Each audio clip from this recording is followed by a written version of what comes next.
What's up guys, welcome to another Mark Hachem video. Ahlan wa sahlan bikum. Alright, now in the spirit of Arab Heritage Month, I want to cover some Arab facts that I think everybody around the world needs to know. It's the perfect opportunity to share with everyone how amazing the Arab world is. Before I do though, I just want to give a shout out to our sponsors, Calm, because you guys know how much I value mental health. So if you're looking to reduce anxiety, to reduce stress, and to get better sleep, Calm is the best app to help you with this. Go check it out guys, you get 7 days for free and then you get a 40% discount for a whole year by following the link below. Alright, Arab facts, here we go.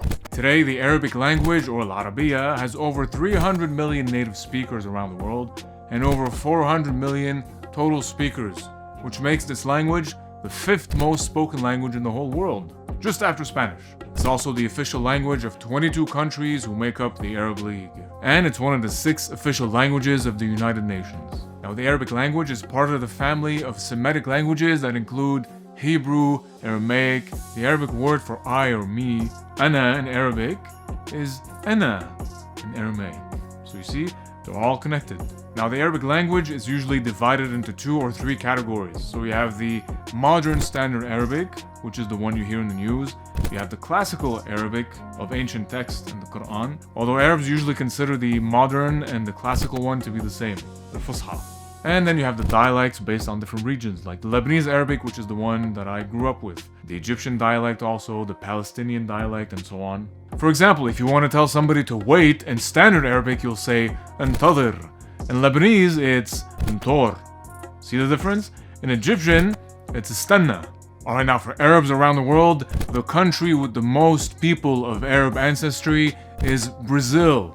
Hola Brazil! With an estimated 12 to 13 million people of Arab ancestry.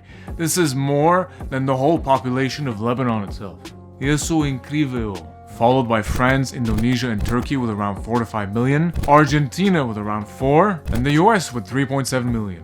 Alright, now let's go back in time a bit, all the way back to the Islamic Golden Age.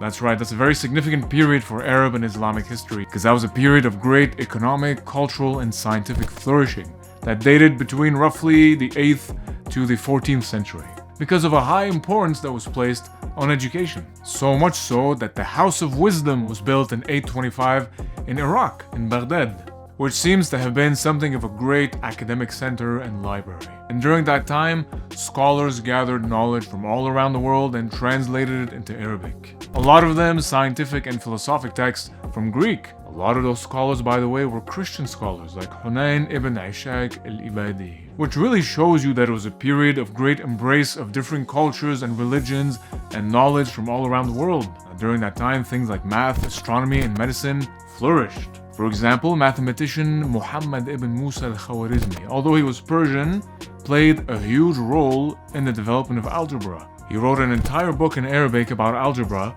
more than 1,000 years ago. Algebra, which is al-Jabr. Another important figure is Hassan bin al-Haytham. He was an Arab mathematician, astronomer, and physicist of the Islamic Golden Age.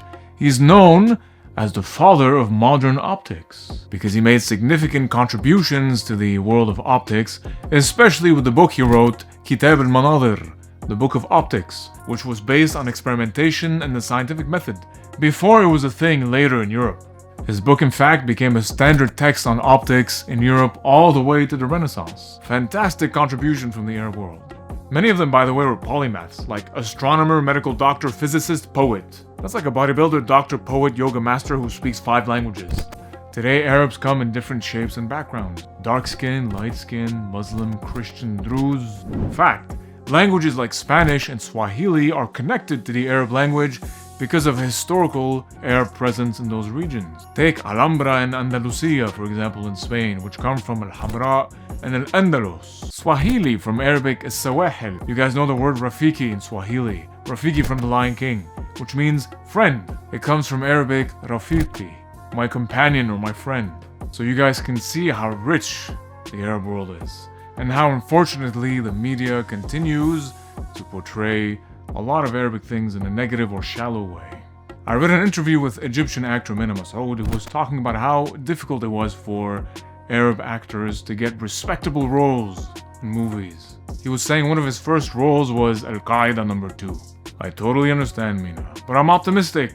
I feel it's changing, and it's gonna continue to change. We have to make it change. It's all about focus and education. I was blessed myself recently with a wonderful role in a film that shows Arabs in a positive way. I'm not gonna say too much though, just to build some hype, but it's currently in post-production. I'll keep you guys updated.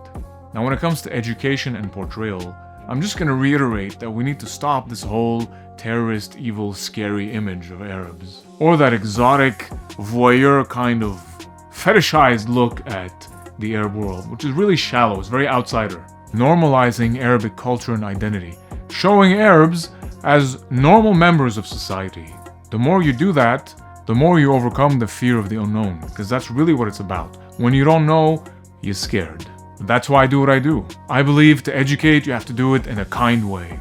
So there you go, my friends. I threw at you some amazing Arab facts. I know there's a lot more, but I chose to focus on a few from history and from today. Now you tell me, what Arab facts do you know? And if you're Arab, tell me where you're from and what you love about the Arab world. And if you're not Arab, tell us what you like about the Arab world. What interests you? You know Arabs are very hospitable, so if you're interested in the culture, you can expect to be welcomed very warmly. And as usual, don't forget to like and share so we can educate as many as possible. And don't forget to subscribe. If you're new, subscribe for more entertainment, educational, motivational, and culture. If you have any questions or ideas, you can leave it in the comments below or in my Instagram. Thanks for watching, guys, and Allah ma'akum.